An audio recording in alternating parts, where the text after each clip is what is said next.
सूचना केवल हमारे विचार हैं, वित्तीय सलाह नहीं। निर्णय लेने से पहले खुद शोध करें। किसी भी लाभ या हानि के लिए हम उत्तरदायी नहीं हैं।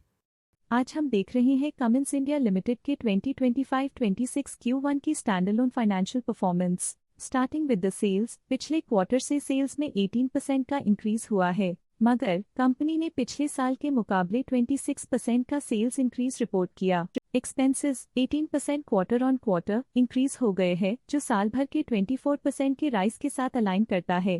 क्वार्टरली एक्सपेंसेस के कंपैरिजन में सेल्स इंक्रीज होना दिखाता है कंपनी ने अच्छा परफॉर्म किया। ईयरली कंपैरिजन दिखाता है कि कंपनी ने इस साल अपनी परफॉर्मेंस में सुधार किया है। ऑपरेटिंग प्रॉफिट, जो पिछले साल के कंपैरिजन में 33.5% अप हुआ है, quarter on quarter around 20% increase हुआ है। Operating profit margin OPM annual basis पे 1% से इंक्रीज हुआ है और पिछले क्वार्टर के कंपैरिजन में 0% से इंक्रीज हुआ है। एक्सेप्शनल आइटम्स को ऐड करके अदर इनकम पिछले क्वार्टर के कंपैरिजन में -7% गिर गई, बावजूद इसकी ईयरली ग्रोथ 49% हुई है। इंटरेस्ट एक्सपेंसेस पिछले क्वार्टर से -48.5% डाउन हुआ, लेकिन ईयर ओवर ईयर डिक्रीज -44.5% हुआ है। डिप्रिशिएशन कॉस्ट में 5% का क्लाइम देखने को मिला और ईयरली बेसिस पे 9% का इंक्रीज देखा गया। प्रॉफिट बिफोर टैक्स एनुअली 40% बढ़ा, लेकिन प्रोसीडिंग क्वार्टर से 13% बढ़ा है। इस साल कंपनी ने 24% टैक्स पे किया और क्वार्टरली कंपनी ने 23.5% टैक्स पे किया है।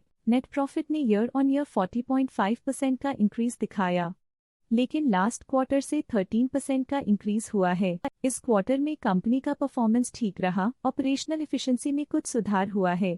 वहीं अगर एनुअल एनालिसिस की बात करें तो इस साल कंपनी का परफॉर्मेंस काफी अच्छा था। अर्निंग्स पर शेयर EPS में साल भर में 6% का इंक्रीज देखा गया, लेकिन क्वार्टरली में 13% की बढ़ोतरी भी नजर आई। इस क्वार्टर में कंपनी का EPS ठीक रहा, ऑपरेशनल एफिशिएंसी में कुछ सुधार हुआ। कमिंस इंडिया लिमिटेड के फाइनेंशियल स्नैपशॉट को रिव्यू करते हुए कुछ मुख्य ट्रेंड्स सामने आए हैं जो कंपनी की परफॉर्मेंस पे रोशनी डालते हैं।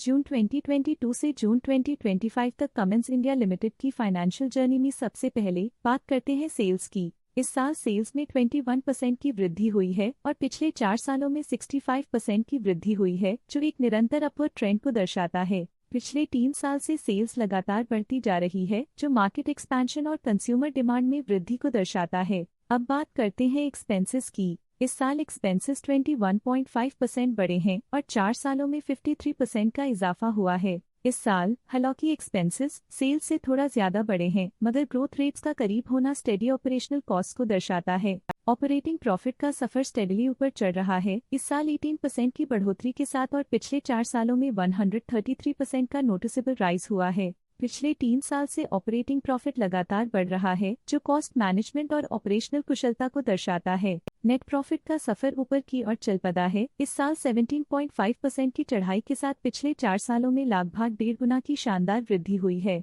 पिछले 3 साल से नेट प्रॉफिट लगातार बढ़ रहा है, जो फाइनेंशियल हेल्थ को मजबूती देते हुए इन्वेस्टर्स का ध्यान आकर्षित करता है। इस साल EPS में -12% की कमी के बावजूद लंबी अवधि में देखा जाए तो 83% की मजबूत वृद्धि हुई है। इस साल EPS में कमी आने के बावजूद पिछले सालों की ग्रोथ कंपनी की मजबूत ओवरऑल परफॉर्मेंस को अंडरलाइन करती है। चलिए अब बात करते हैं शेयर होल्डिंग पैटर्न की। कमिंस इंडिया की शेयर होल्डिंग रिपोर्ट्स कुछ इस प्रकार की हैं, जो अननोन 2025 के तक चलता है। ये रिपोर्ट कंपनी के शेयर्स की डिटेल्ड जानकारी देता है, जिसमें promoters, promoter groups, foreign investors, public investors और सरकारी एंटिटीज शामिल हैं। पब्लिक द्वारा हेल्ड शेयर्स का परसेंटेज 8.85% से इंक्रीज होकर 2025 के में 8.86% तक का इंक्रीज से देखा गया। ये चेंजेस स्टेट है कि पब्लिक की इन्वेस्टमेंट कंपनी में क्वार्टर टू क्वार्टर इंक्रीज हुई है। जब कंपनी के शेयर्स का अधिकतम हिस्सा प्रमोटर्स, FII, DII या गवर्नमेंट के पास होता है, तब ये माना जाता है कि कंपनी मजबूत हाथों में है, जो स्थिरता और मजबूत समर्थन को दर्शाता है और इस मार्केट की स्थिरता बनी रहती है। डोमेस्टिक इंस्टीट्यूशनल इन्वेस्टर के शेयर होल्डिंग में थोड़ा डिक्रीज आया 2025 के से 2025 के में, जो दिखाता है कि डोमेस्टिक इंस्टीट्यूशंस ने अपने स्टेक को -0.3 से डिक्रीज किया है। FII, फॉरेन इंस्टीट्यूशनल इन्वेस्टर्स ने अपना शेयर होल्डिंग 2025 में 17.21% से 2025 में 17.5% तक इंक्रीज किया। ये बताता है कि फॉरेन इंस्टीट्यूशंस ने कंपनी में अपना इंटरेस्ट 0.29% तक इंक्रीज किया है। ये था कंपनी का करंट शेयर होल्डिंग पैटर्न। आइए नजर डालते हैं कुछ प्रमुख DIR ट्रांजैक्शंस पर जो मार्केट के डायनामिक्स को रीशेप कर रही हैं। 14th of July 2025 को the MTBJ Limited as Trust for Government Pension Instrument Fund MTBJ 40004582 ने 44.7 थाउजेंड शेयर्स बेचे 3546.4 रुपीस पर यूनिट के हिसाब से, जिसका टोटल था 15.9 करोड़। 14th of July 2025 को the MTBJ Limited as Trust for Government Pension Investment Fund MTBJ 40004584 ने 44.7 thousand shares invest किया 3546.4 रुपीस पर यूनिट के हिसाब से, जिसका टोटल था 15.9 करोड़। इस क्वार्टर के DII डील्स के विश्लेषण को समाप्त करते हुए हम उम्मीद करते हैं कि आपको ये जानकारियां नई इंसाइट्स प्रदान करती होंगी। अब नजर डालते हैं कमिंस इंडिया के स्टॉक रिकमेंडेशन पे। डॉट स्टॉक का करंट प्राइस 3461.45 रुपीस चल रहा है। मोतीलाल ओसवाल ने स्टॉक की बाय रिकमेंडेशन दी थी। उन्होंने स्टॉक का टारगेट प्राइस 4060 का अनुमान लगाया था। रिकमेंडेशन के समय स्टॉक का प्राइस 3172.25 चल रहा था, जो करंट प्राइस से 22.3% अप है। प्रभुदास लिल्लधेर ने स्टॉक की बाय रिकमेंडेशन दी थी।